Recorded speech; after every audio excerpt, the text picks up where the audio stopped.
Welcome back to another episode of Excuse My Grandma. It's Kim and my co-host, Grandma Gail. We are going to talk about arguments. There's minor arguments that every couple has, like everyone fights, it's normal. And then there's the more important arguments that really come into play with serious relationships and marriage. I think that's a good topic, Kim. That's very important right now in the world when we've spent so much time together. There are so many people who have had better relationships because of time exposed to one another, and there's been a rise in divorces because people have spent so much time and realize they have nothing to say to each other or are just arguing too much. So it is something we should look into. It's a good issue. Yeah. What do you think most people fight about in the beginning of their relationships and then also later in life? Well, that's interesting. I think from my point of view, when we were going out, it would be fighting over, it wouldn't really be fighting, it would be discussing where we would go for dinner, or if we wanted to go to a club and your partner or your boyfriend didn't want to go to the same club. Mm-hmm. He didn't want to do that. He wanted to do more of a movie instead of something that was a little more special. So I think those were minor discussions. Those were not really arguments. Right. But was your fighting style then the same as it is now? Well, I don't think I ever had a fight with a date because if I was at that point, I really no longer saw them. But my college sweethearts, I mean, I had several in different universities, they were always, they were fine. There were some that basically I knew weren't going to go anywhere, and eventually we just split apart. But it was never so awful that I couldn't at some point call them up, or they didn't call me and say, oh, you want to have a quick bite or something, which we did. There was only one that was really a very sad breakup. What was that about? Well, we were going together for about a year, and he was in graduate. He was actually in law school, and I was in college. I was a senior, and he wanted to get married, and my parents didn't like him. They felt he was the wrong type of person for me, and we would not have a good life together. And in those days, in the early 60s, you sort of listened to your parents. You might have objected. But then you told that to him straight up? No, well, he knew that he wasn't getting parent approval. It was nothing wrong with him. He was extremely bright. He just didn't come from the same background that I did, and my parents felt that was a hindrance to a long-term relationship. Whether right or wrong, I'm not sure in today's day and age we would even consider that a reason to break up. But in the early 60s, when your parents said we're not happy, you tended to. So then when you had that conversation with him, how did you do it? Like, did you think about doing it in a constructive way? Because I feel like communication is the whole thing, right? Like, if you're breaking up with someone, you could be like, you're a great person, I'm not ready right now, or you're not right for me. Or you could be like, turn it into a yelling or passive-aggressive kind of thing. No, I don't. We never yelled. I think he was. He asked me to marry him, and I said no, I can't. My parents don't approve. And that was a very heartbreaking moment. Mm-hmm. It really was heartbreaking because we really truly did like each other a lot, and I took my parents' opinion over what perhaps I even thought. Yeah. So then, don't say that this isn't true, because it is. Your fighting style with Poppy, you yell at him a lot. You yell. Well, now because he can't hear. That's not an argument. That's just saying, eat the spinach. Don't. But I would consider that an argument, right? It's not being nice. No, an argument is over whether you have enough money in the bank to support a lifestyle. No, those are serious. Well, those are serious issues. Those are the serious issues. But then fighting and arguments are different. Like, what would you then categorize that in? Just like that's nitpicking? Just squabbling. That's okay, nitpicking. So a squabble is different than a fight. Yeah, it really is. So then, is it okay to have squabbles? I think if you don't have too many. I mean, you have 100 squabbles a day. No, we don't. No, we don't. Yes, you do. You're just not. Well, I don't like when he eats too much. It gets me upset. We have little issues. It's basically over food. It's a lot of issues over food. But in my case, but that's not fighting. That's sort of a marriage. And after a certain amount of years, you're entitled to say, don't eat the steak with the garlic. So for people listening, like, who are in early stages of their relationship, and and they squabble like that, is that a bad sign to get out now because it's like too early? Or do you think just sometimes that's like the dynamic? Or maybe how you were raised with your family, for example, my parents squabble the same way more or less as But you. they didn't squabble before they were married. So I think a lot of it comes about with proximity, that you're always together. It comes about from stress from jobs. It comes about from stress from children. It usually shouldn't come out if the two of you were alone. And I don't think in a dating situation with young people in their 20s and 30s, there shouldn't be squabbling. If there's squabbling, then there's a problem that's going to lead to a larger problem once you're committed to somebody in a real relationship. So I think it's nice to have differing opinions. Nobody came from the same households who are together, so Right. there are always different perspectives, Right. And that should be respected. Some people like to eat a lot of garlic. Some people like to have a lot of dessert. That shouldn't be a fight. There's a compromise somewhere in that dynamic. But I think when it becomes little picking, I think actually nitpicking a person when they're dating is very disruptive to the psyche. I think it shouldn't be. So I was doing some research. There's 4 different types of communication styles when having an argument. Okay. Passive, passive-aggressive, aggressive, and assertive. So give me a little rundown on each of them. Passive is something like, oh, I just want everyone to get along. It doesn't matter that much. The inability to express themselves and like give in to others. Okay. Aggressive, talking over people, interrupting, poor listening, never taking in the other side of the spectrum, only like yourself. Well, those are the 2 examples that you see most often in marriages. Well, wait, let me finish the 4 Okay. first. Okay. Passive aggressive, which I think Oh my. sometimes I fall into. Sarcasm. It seems passive on the surface, but really there's like a hidden, subtle resentment, but you don't feel like getting into it. Okay, then there's assertive communicators, which is the most effective and healthy way to express yourself. It's like open, honest dialogue. You consider the need of others and express what you're feeling as well. Okay. Where do you think you fall in? I think the last. I usually say what's Okay. on my mind. I don't really hold Yeah, but that could be aggressive too. Yes, it can be, and I'm sure people do get a little offended sometimes because I very rarely sugarcoat something. Correct. The passive person, and I have lots of friends who are, Yeah. usually develop that kind of personality or have that from childhood, Mm-hmm. and their mates are usually take over and do what they want, and they go along with it. If it works for them, all power to them. I think the idea of being passive aggressive is interesting, but underneath that could be a little bit of that you're angry at the other person's remarks or lack of remarks, and you want to criticize it, but yet you don't want to alienate the relationship. So Right. I'm not sure. But it's also like a little bit you can sugarcoat. Like I feel like Right. you probably have. I mean, everyone has a little bit of all of these 4 communication styles, I Correct. would say. But sometimes like it's easier to say something as a joke than like for real, but it has truth in it. Like, oh, another time you're not gonna call me, haha. Like, but you mean it because you're upset that they're not calling you. Well, that's true. That's in a dating situation. But I think once you're in a relationship, I think you have to speak your mind, Yes. but in a nice way. Yes. I don't think hurting somebody's feelings ever works because they never forget it. It's like, once meanness is done in a relationship, it's very Yeah. hard to retract it.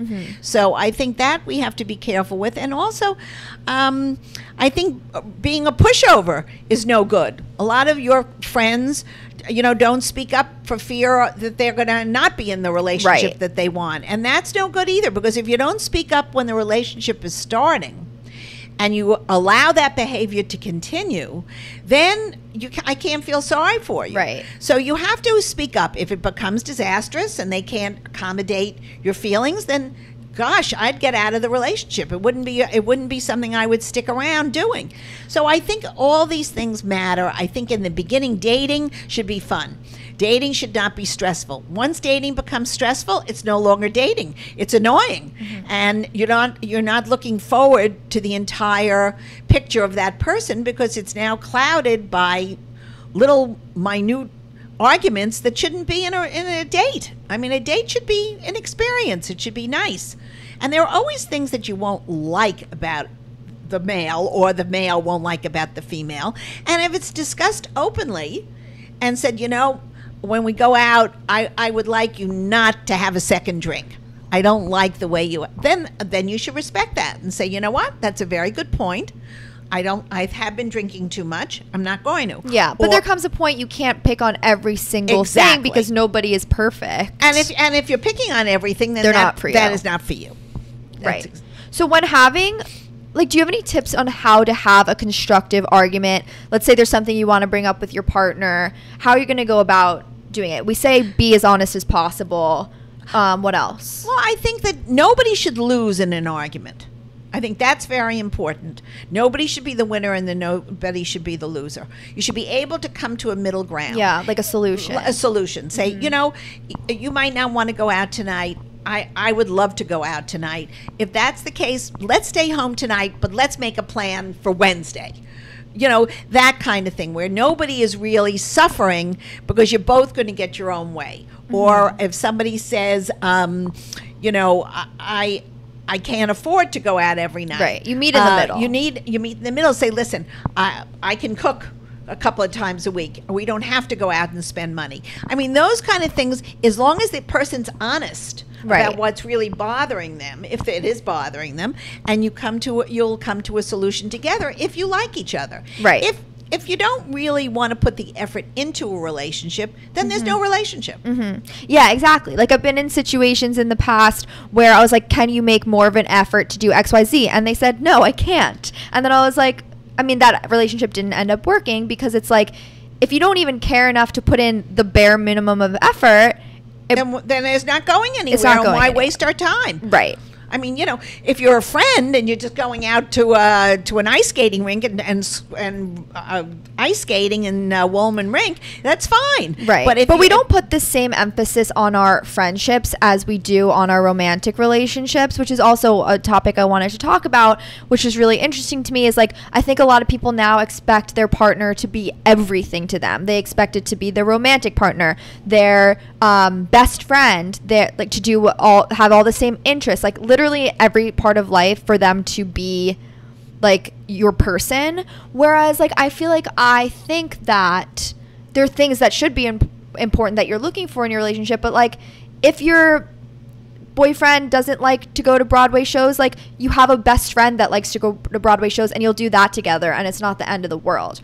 Or do you think that your partner should be everything to you?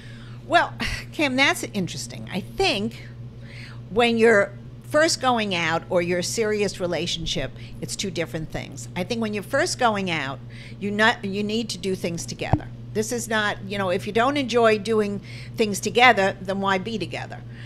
So therefore, I don't agree with that. Shouldn't have to substitute a partner with a girlfriend or a guy friend to go to a concert, or to go to something that you both should enjoy together. So if you don't have somewhat, not 100%, but at least 80% of things that you like to do together, then this is not going to go anywhere, because you never recreate somebody's personality. That's somebody's personality is shaped the first 5 years of their life. And if they're not... But let me come up with a more deeper thing. Okay. So if you're I love to have really deep emotional conversations. My partner's great in every way, but they're kind of surface and fun, and they don't have those deep conversations.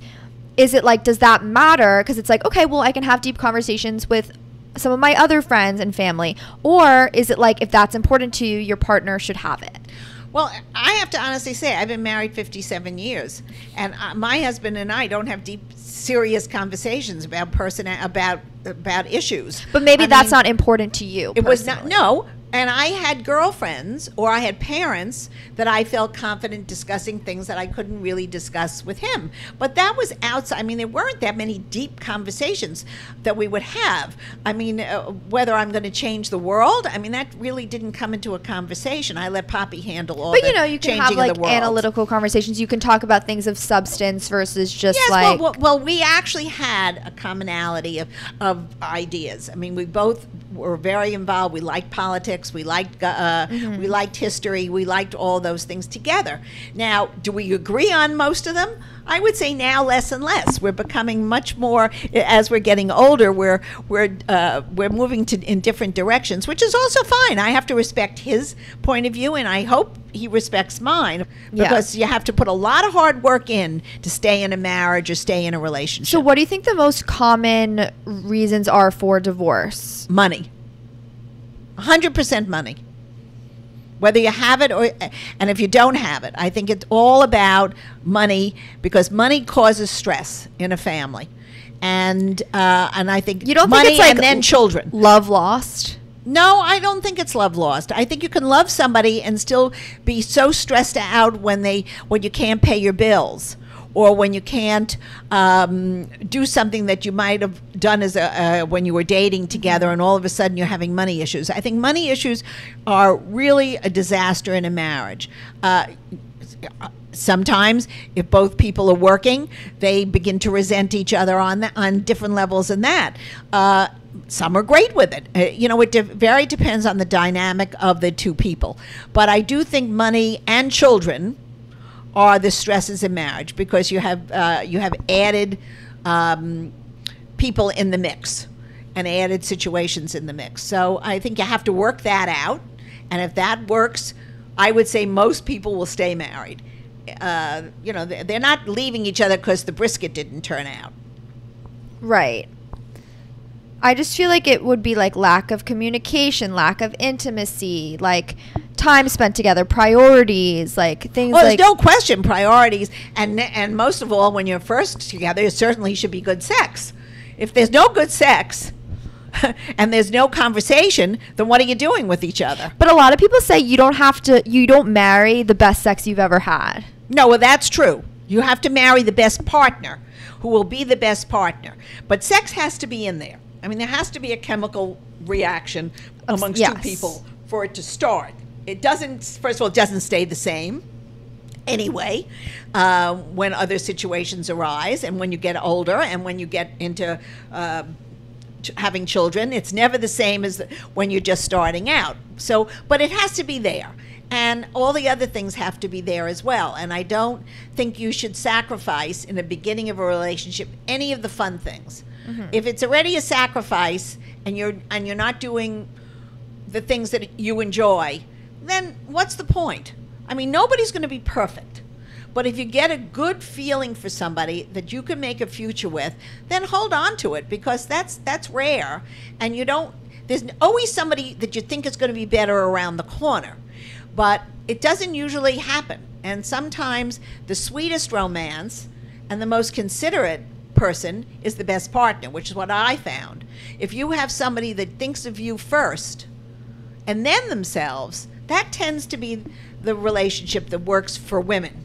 For men, it might be a whole other issue. I can't go to that. I think that has to do with, first in the beginning, they like the sex, and then whatever comes afterwards is just what happens. They're not as internally thinking as women are. Women really analyze relationships much too much. I mean, because you can't analyze somebody to death. They are what they are. Mm-hmm. And if you go into something, if it's a nice person and you start to try to change somebody, that's not working. I just don't believe that anybody really changes. I think you can accommodate somebody a little more and be a little thoughtful about feelings if you know it's important to them. That's an issue that you should be considerate of. And I think it's also important to get along with your partner or your mate's family as a whole. I mean, you don't have to love them, but I think it's very important to have respect there. Respect, understanding, and kindness.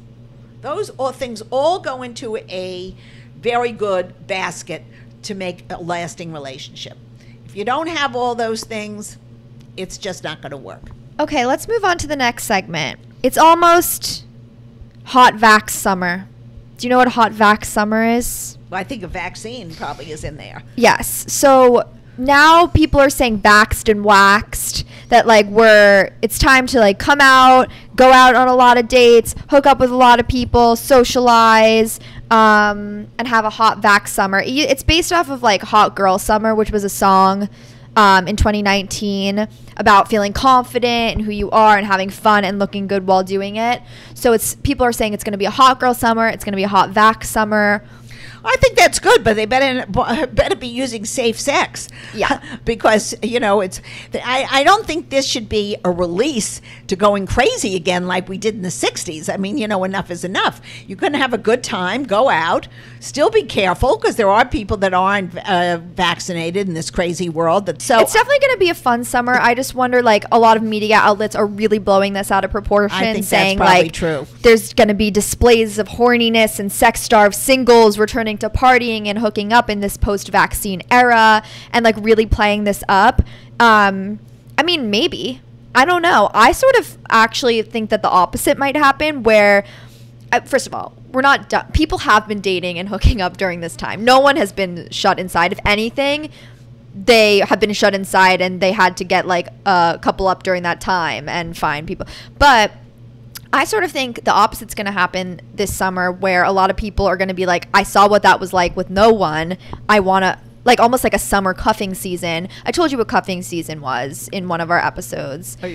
Basically, like in the winter or the colder months, right, where everybody looks to get cuffed to be in a couple with somebody, right, because they don't want to spend it alone. Okay. I think almost that's going to happen this summer. I think couples are back. I don't think they're these back wild, in style. Yeah, I think the only ones who are going crazy are the kids in college who really were cooped in. I think the 18 to 22-year-olds are really looking to get out there. They were really restricted between the masks and not being able to go to college, to classes in many cases. I think those kids have to, for social reasons, psychological reasons, yeah, need but like, to go. why not 20-year-olds, 20 to 30-year-olds, they were seeing other people. Nobody was that isolated unless they were living in a very remote place where they couldn't get out. Most of them went out carefully, and did some kind of socializing with peers. But for guys and girls who want to have a hot vax summer this summer, let them have it.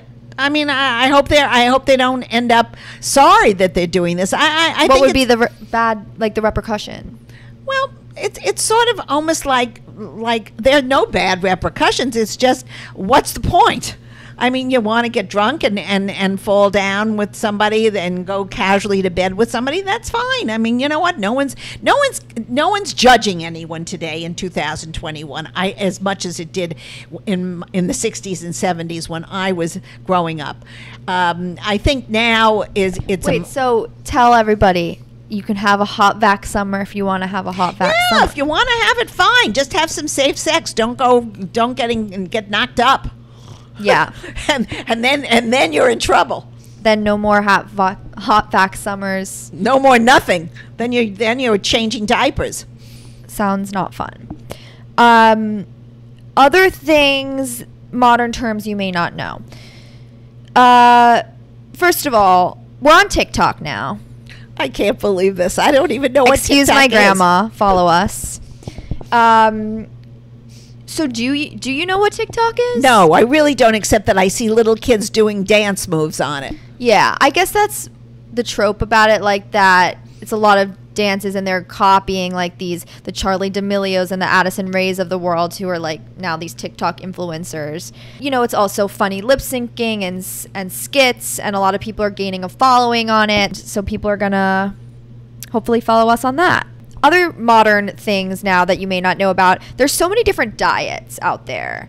I know that. I mean, everybody I know is on a keto diet, on a vegan diet. We've discussed that vegan business. I couldn't find a thing on the menu. Yeah. My friends were all laughing at me last week. What did they say? They said, why would you go there? I said, I don't know. I said, and then the comment was, you're not even allowed an egg.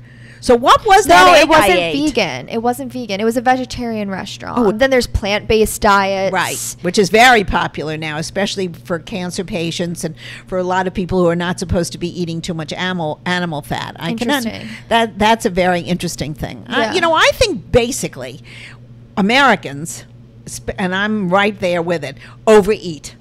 And I think that's the difference when you go to Europe or you go to different countries in India or even China. Even though you eat, it's everything is proportionately placed. Right. Yeah, I think the dishes that you go to these restaurants and you get a plate of chicken that covers an entire plate with French fries on the side or on top, and then there's very little.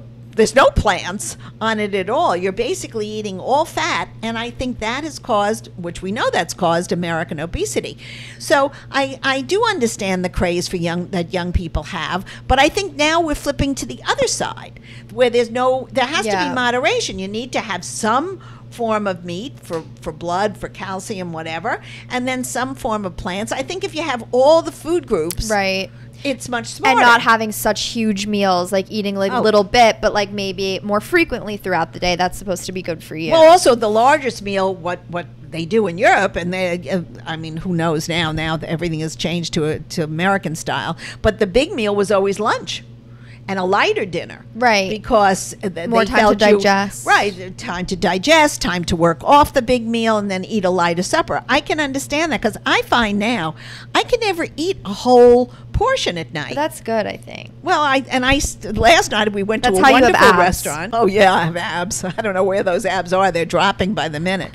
But last night I went to a wonderful restaurant. The chicken was delicious, and they had lovely the string beans. Everything was lovely on the plate, but I could only eat half, so I took it home. I'm absolutely reverting to being my parents. Let's move on to our listener questions for this week. Number 1. What are some wedding +1 rules? This girl was invited by a Hinge date, and it would be their second date. She was wondering if she should go, or if that's way too early to be invited as a +1 to a wedding. Well, I don't think there's anything wrong for her going. I'm surprised. Is that a the red bride- flag that he even asked? No, he probably didn't have another date. They probably wanted to bring along someone. I don't think that's terrible. I don't think it's terrible if somebody is asked to a party and doesn't want to go by themselves and ask somebody to come along with them. I mean, it doesn't mean anything. It's just interesting, I think, in the beginning as like a second or third date, if someone's like, come to this event or this party, versus just still getting to know each other. But it's kind of like a fun way to break the ice as well. Exactly. And I don't think this, as you get older, I don't think these things matter where you're going on a date. And if somebody needs a date for a wedding or a party, then they should ask you. If you're uncomfortable doing it, then you don't go. But sometimes you meet nice people at weddings. I know a lot of people have met their future husbands at weddings. Really? So, absolutely. Okay, so is there such thing as a guy being too shy to ask you out, or does it just mean like they don't want to ask you out? Well, I think some people are naturally shy, but if there's nothing you can do about that. If he doesn't ask you out and you've sent signals like flirting your eyelashes and putting on a big smile, and he still isn't responding, let's go for a drink, I would say that close up shop. That's not working. Okay, is it normal to keep track of every date that you've gone on? Meaning, Well, my son writing it did that. down. My son did that when he was in between divorces because he was getting confused. He had so many dates, so he had to keep a file with information about them? I think with information because he didn't want to remember where he had gone or where he had taken the girl or what he had done. So I think in some cases when you're a little older and you're busy with work, you need to somehow keep a record so you don't get it mixed up. So what I'm feeling with that kind of situation, let's say you're going on so many dates that you can't even keep track. After a while, like, don't you get burnt out from that? Like, how are you going to have an I on this podcast, I've been serial dating essentially. And comes a time where you kind of feel like burnt out and like, you forget what it feels like to have an actually emotional fulfillment and a connection because you're spreading yourself thin. But I think like to that, I would say spend time with people that remind you what it's like your friends and your family, what a real connection feels like, and maybe like take a break from dating, return to that, and then go out again. But do you believe in taking a break from dating? I think people should date, but it should never be a chore. Right. Once it becomes a chore, you have to eliminate some of the people because that's supposed to be fun. And once it becomes not fun, then that's it. So how many dates a week then would it be or I guess everybody's different. Everybody's different, and I think that first of all, you're going to date maybe the same person a couple of times a week because they're around and you enjoy each other's company, and I don't think there's anything wrong with that. I think when it's on dating surfaces, going out for dinner, when it isn't involving more of an emotional situation, I don't think there's anything wrong with going out with a bunch of different people from both ways, from the guy's point of view and the girl's point of view. But eventually you're going to have emotions. Eventually, if an emotion kicks in, then you have to say, is the emotion reciprocated? If it's reciprocated, then ease off on the other dates. You don't need to have it for a while and see where this one goes. If it isn't that kind of serious commitment, then there's no reason to stop dating other people. That's ridiculous. You have a life. You're young. I would say the people out there should be enjoying themselves. If you have an emotional connection with somebody, you would say to then get rid of all your other dates. No, that's not what I'm saying. If there's an emotional connection on both sides and you both want to see where the relationship is going, then you can't date other people. Well, but if it's a one-sided relationship, should you have that conversation? No, you would know that. You would know if you're in a relationship. I don't know a lot. This is happening to so many of my friends now, and it's honestly like, a thing that's talked about on social media all the time, where girls are like, so we've been seeing each other for 6 months. Like, do you think we should take the next step? And they're like, whoa, let's not talk crazy here. Well, like, so with that relationship I would end. And normally I would say yes, but I'm seeing this maybe with all of my friends, like lots and lots of girls. This is the new attitude that a lot of guys are adopting. And I'm wondering why. Fear of commitment. I would run away from those kind of people. Those are not keepers. Those are the people who cannot commit or say that the relationship is going to go to the next level. They have to be just kept on the friend side. If the boyfriend girlfriend relationship is a one-sided thing, then that's heartbreak, or that's got to be put on hold.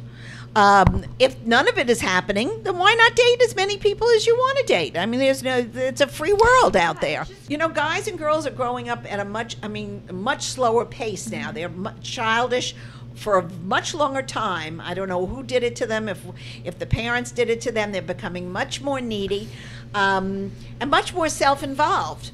And when you're self-involved, you can't be a couple. You have to be in a couple mode, where you consider your partner. It's so weird that it's like, I don't see this happening with many girls. I know, and I think that's sad. I don't know what the reason is. Yeah. I don't really know what the reason. I don't know if the parents said you can have it all, and nobody can have it all. So I think... Right, maybe it's like male privilege. It's not male privilege. The women are doing this to themselves. There are plenty of nice guys out there that would have a relationship with all your friends. They're all beautiful, smart, brilliant girls. The girls are difficult. They want this, they want that, they want everything to be perfect. But why not expect great things for yourself? You can expect great things, but you have to be realistic. I mean, you're not marrying Cary Grant, Rock Hudson, and whoever else is Gregory Peck all rolled in one. You're going out with a normal person from a normal world, and you have to accept the good with the bad, but it has to go in the right direction. If it's sitting stagnant, I'm gonna disagree. Okay. I'm gonna say if you want the fantasy, strive for the fantasy. Then you're never going to be happy. Because there is no fantasy out there. Fantasy is Hollywood. But at some point, wake up, smell the roses, and know the relationship isn't going anywhere, and say goodbye. Because that's the only way you'll move on to the next person who might be much better. My advice to you all is cut the rose stems, take a sleeping pill, go back to sleep, and avoid the real world. Okay, last question. What makes a good wingman or wingwoman? I know it has to be somebody that's got your interests at whether it be your mother, father, grandparent, somebody that sees you realistically and can give you some advice. Yeah, but you're not going to a bar with your. No, well, maybe I am, but I don't know. I don't think. Yeah, no, I'm not going to a bar with you. I'm telling you right now, because my one drink of rosé is not going to. Wait, that's actually hilarious. One time we should do that, where you just come and then you're like, "Oh, have you met my granddaughter?" at a bar. And then we nix that date, because I'm sure if he's accepting your grandmother, No, on he the would date, probably think that's hilarious. all right. Oh, maybe. Well, I might have We'll to think try this about in the it. future. Yeah. You know, if you're at a bar and let's say I bring one of my girlfriends and then she goes over to a group and she hypes me up pretty much. Like, we're all hanging out and she's like, "Oh, Kim is so great at XYZ." Like, it's just someone to like hype you up essentially and make you look good. Like, I don't know. You don't need that. You look good. everyone on your has own. like a wingman. Oh, all right. Well, then you be your own wingman. You Oh, know good what you like. advice. You know Be your what you own like. wingman. I like that. Okay, to end the episode, let's do our 50s movie recommendation of I think the we week. should do something about fighting. I feel like in all of the 50s movies, the guy and the girl like would argue and then they end up together and there's just it's like a reward system. Okay, so which movie are you going to... There's a lot of them that fit this mold, but I guess let's go with Singing in the Rain. Oh, It's that a was my classic. favorite. Gene Kelly, Debbie Reynolds. Donald O'Connor. Great dancing, too. He was dancing on the walls. How they did that. Which one? The Donald O'Connor? Yeah. And Make the him singing- laugh. Yeah. Great movie. Okay, guys, that was another great episode of Excuse My Grandma. You can follow us on Instagram at Excuse My Grandma, also on TikTok. Leave us a rating and review wherever you listen to podcasts. 5 stars, please. Have a good one.